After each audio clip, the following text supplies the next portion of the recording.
Well, we got a couple inches of snow last night, so I figured I'd show you guys the grove. This is about a 10-acre piece of the property. It's got a lot of pine trees, really pretty, especially after a little snowfall. Here's a nice cedar tree. But me and Skeeter are going to take a nice long walk through here. Lots of deer sign in here usually, and a lot of grouse, so we'll see what we find. Yeah, some of this stuff might be more boring than what I usually do, but you know, we're all quarantined here, you know, I'm just trying to take you guys along on my adventures. But I thought this was pretty cool. This is a birch tree kind of growing up through the cedar tree, kind of weaving its way through the branches. Pretty cool.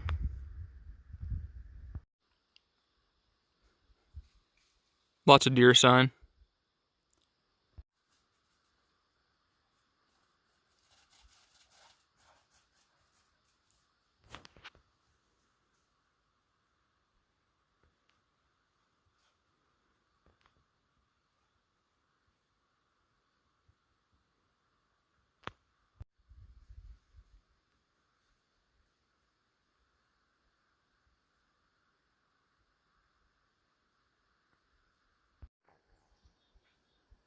Some pretty fresh deer tracks there from last night.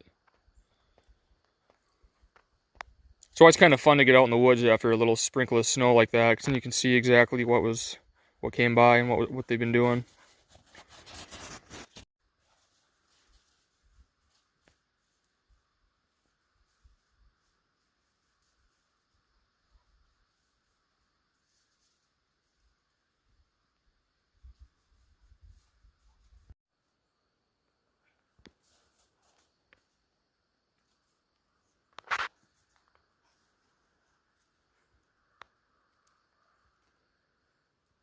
The field is straight out that way, so they come through here and head out to the field.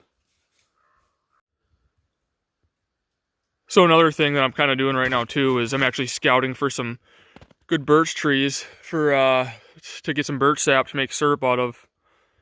I know it's a little early yet, but people are doing it about an hour and a half south of here and are getting results. So I don't know. I think I want to wait a week or two maybe. We'll still be here, I'm sure, but I'm kind of going around scouting and kind of logging some trees in my memory here. And go. It'd be fun, you know, we got time, so it'd be pretty fun to get a big old batch of birch syrup made up. I'll show you guys how we do that. Kind of came across this area. This would be a pretty good spot for a deer stand, I think. I know we've never had one here, but the field's that way, and then right now I'm kind of in a little bit of a marshy area. But the deer, they're using it right now. I don't know about in the fall time, but this is all swamp out here. And the field is through these pine trees here, so I think this would be a pretty good spot. Catch them while they're going out to the field to eat. There's also kind of another beaver pond and a beaver dam over here that is really active. And the beavers they clogged that area up, and it pushes water out in this area, and all this is super wet now. It never used to be like this at all. And it even goes out into the field. The field gets a little wet. Used to be able to walk around the whole field with your tennis shoes, no problem, in the summertime. And now you need rubber boots on because it's just soft out there. So it's just crazy what beavers can do to an area. Completely change the landscape. But yeah, when my grandpa was alive, he stayed on top of it, and he would trap them, you know, to prevent this from happening. Because I think, you know, this was their homestead ever since he was, you know, a little kid. So, but even before that. So I think they did a good job of staying on top of it too, because they knew, I think that they'd had this happen in the past. I mean, a long time, like 50 years ago. So they just always stayed on top of it. But there hasn't really been anybody around that's stayed on top of it. So now there's nobody really around to take initiative. And it's happening to the whole area. Everybody on the stretch of road is talking about how wet it is, and it's kind of messing with the deer hunting, I think, because all this used to be a nice area for them to bed down in, and now that it's getting full of water, I don't think they want to bed down in the standing water, you know. So it's kind of messing with the deer population in this area. I mean, there'd be times where we'd go out in the field at night, you know, just to see what's out there, and you'd see 70, 80 deer you'd count, and now a lot of times you go out and don't see a single deer. It's crazy. So I think something's got to be done about the beavers, and people talk about doing something about it, but nobody ever does. So I think that next winter I'm gonna have to do some trapping out here or something. I bet it'd be a full-time job, as many beaver as there is out here, you know, trapping those. So I'm thinking maybe next winter I might throw a little wood stove in that cabin that I've showed you guys, and come up here on the weekends or something and try to trap them. So we'll see. Here you go. Here's a good look at the property from the field. I'm really far away right now from it, on the other side of the field here, but wait till that focuses. That's the garage on the right there, and then the house is kind of in front of that. Then there's the cabin and one of the sheds. So during deer season, this is the walk that I do every morning out to my stand. And that pine tree right there is my marker. That's the trail that my stand's off of. I'm back in the woods quite a ways, but anyways, yeah, it's cool that we're able to walk right on top of the snow like this, because there's still a good 2 feet of snow underneath us. So it's nice that the conditions are right. It's making for easy walking. Easy walking even for our good friend Skeeter, hopping around out there. Alright, so we're a ways in now. You can't see the field anymore. We're way into the woods now, but my stand's up on the right up here. Oh, I see my orange tape, so we'll go check that baby out, make sure that thing's still up. And then we'll go check on my brother-in-law's, and then we'll check out the beaver pond back in here. So, pretty nice little evening snowshoe.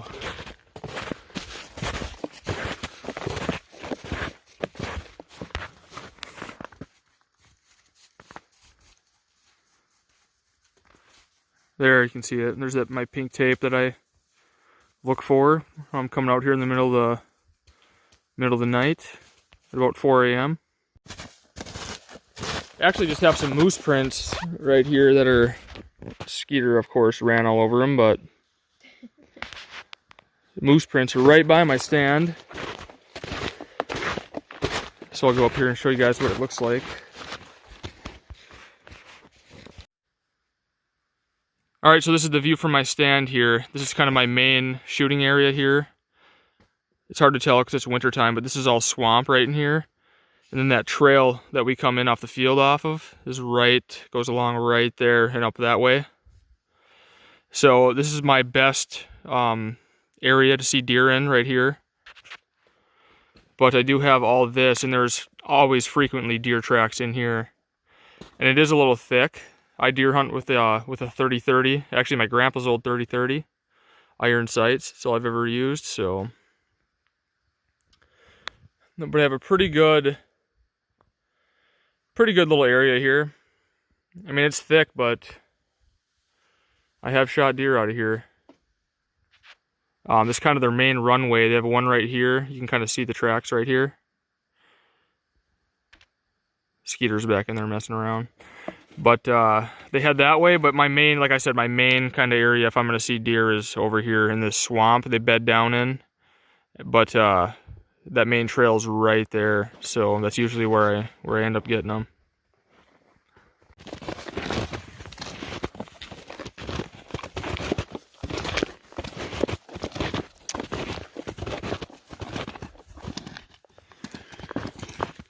So my stand you can't see, but it's straight out that way, kind of through that. And then this is that swamp I was telling you about that all the deer like to bed down in. And then this is the trail right here where Sierra's at, and kind of back this way. So they love to follow this area. It's almost a guarantee that they're going to come down here at some point. Alright guys, thanks for watching. Later on this weekend, we're going to try to do some birch syrup, I think. I still want to test out some trees and see if they're even ready yet. That might be a while.